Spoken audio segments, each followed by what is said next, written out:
Hello friends, how are you? Hope you are all well. In this video, I will teach you how you can edit your php.ini in direct admin panel. Okay. First of all, we need to find out select PHP version. Click on it.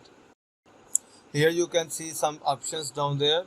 If you can't find these options, then just click on current PHP version and hit on your latest PHP. Latest version is 8.2 something, but when you are watching your video, it's something like 9.2 or 10 point something.